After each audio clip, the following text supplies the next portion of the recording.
कुछ दिनों पहले हम राम मनोहर लोहिया अस्पताल गए थे।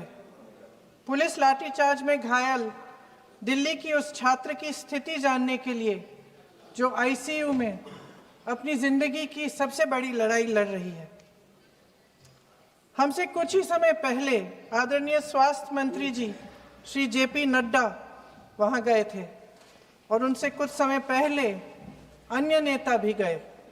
जब तक हम वहां पहुंचे, उस लड़की की मां नेताओं के आने जाने से गुस्से में थी। सुन लीजिए, सुनिए, किसी की पीड़ा का मजाक नहीं उड़ाते। कोई भी हो, किसी की पीड़ा का मजाक नहीं उड़ाते। आप संसद में बैठे हैं, निशिकांत जी आप बना रहे हो। जब तक हम वहां पहुंचे, उस लड़की की मां नेताओं के आने जाने से गुस्से में थी। किस लिए आए हो?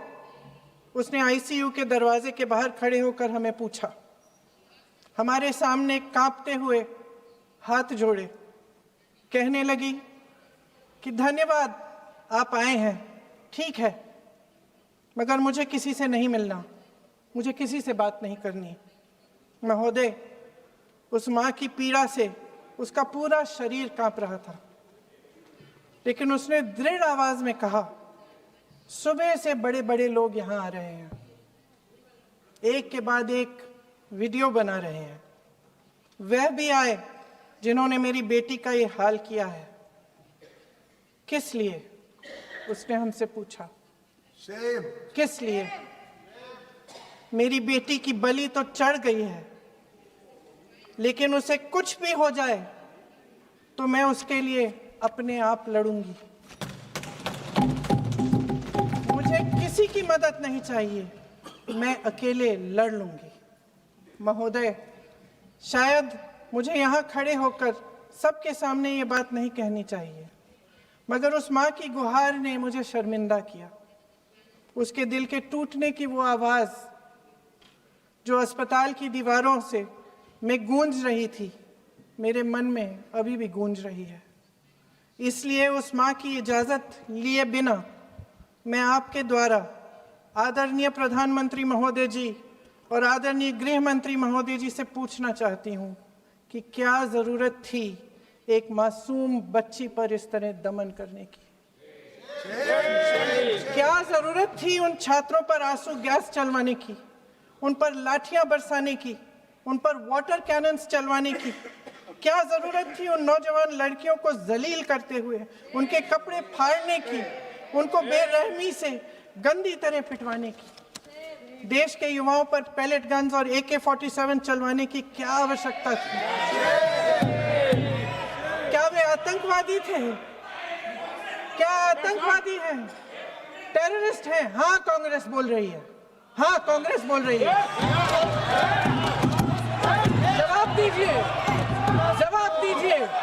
कांग्रेस बोल रही है, जवाब मांग रही है, जवाब दीजिए।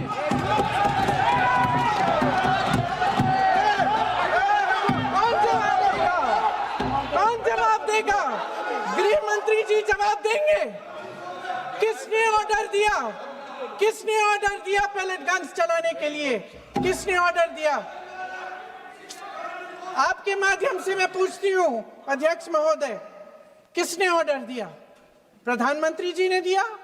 गृह मंत्री जी ने दिया? जवाब देंगे?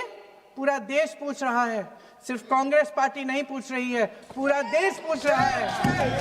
अध्यक्ष महोदय, देश के माता पिता पूछ रहे हैं, छात्र पूछ रहे हैं, अध्यापक पूछ रहे हैं, पूरा देश आज ये पूछ रहा है। और आपकी जिम्मेदारी बनती है कि आप इस सवाल का जवाब दें। क्यों डरते हैं आप इस देश के नौजवानों से? क्यों डरते हैं आप इस देश की बुलंद आवाज से? और उस आवाज को दबाने का हक आपको किसने दिया है? महोदय, ये सदन यहाँ बैठे हुए सांसदों की जागीर नहीं है, ये इस देश की अमानत है। यहाँ बैठे हम सब इस देश की जनता, इस देश के युवाओं, बुजुर्गों, गरीबों, अमीरों और सब धर्मों, सब वर्गों के देशवासियों के सेवक हैं। हम उनके प्रतिनिधि हैं और ये सत्ता हमें उन्होंने ही दी है। इस देश का संविधान हमारी सर आंखों पे, इस देश का लोकतंत्र सर्वोपरि है। इसे ध्वस्त करना पाप है। यह करोड़ों जनता हमसे सिर्फ एक चीज मांगती है, जवाबदेही। इंग्लिश में इसे अकाउंटेबिलिटी कहते हैं।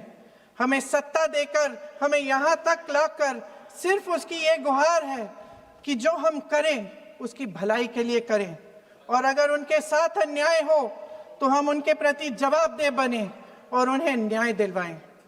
पिछले दिनों हजारों बच्चे सड़क पर उतरे। उन्होंने अपनी पीड़ा व्यक्त की। गांधी जी के दिखाए हुए रास्ते पर अहिंसा और सत्य को अपने दिलों में रखते हुए, गाते मुस्कुराते हुए शांतिपूर्वक प्रदर्शन किया। लोकतंत्र के सबसे पवित्र सिद्धांत के तहत उन्होंने अपनी आवाज उठाने का अधिकार कायम किया। ये उस भारत के बच्चे हैं जो गांव में रहते हैं, जो महानगरों में रहते हैं, जो छोटे कस्बों में, छोटे शहरों में रहते हैं, जहां माँ अपने गहने बेच देती है, पिता अपनी जमीन गिरवी रख देता है, एक परिवार अपनी पूरी जिंदगी की कमाई बच्चे के सपने पर खर्च देता है। और अब उन्हीं बच्चों को लगने लगा है कि आज इस देश में मेहनत से ज्यादा बेईमानी मायने रखती है, मेरिट से ज्यादा पैसा मायने रखता है। तब सिर्फ एक छात्र नहीं हारता, उम्मीद हारती है। इन परेशान बच्चों ने अपनी उम्मीदें आपसे साझा की। उनकी मांगे क्या थी? कि पेपर लीक करके उनके साथ जो बार बार अन्याय किया जा रहा है उस पर कार्रवाई की जाए, कि जो सिस्टम उनके भविष्य को कुचल रहा है उसे सुधारा जाए, कि जो माफिया उन्हें घेरे हुए है उसे हटाया जाए, कि जिस मंत्री के कार्यकाल में यह सब हुआ वह इस्तीफा दे, कि उन पर बर्बरता करने वालों पर कार्रवाई की जाए और उसके लिए माफी मांगी जाए। बस यही उनकी मांग थी ना, कि जो शिक्षा और स्वतंत्र अभिव्यक्ति का अधिकार उन्हें संविधान ने दिया है उसे कायम रखा जाए।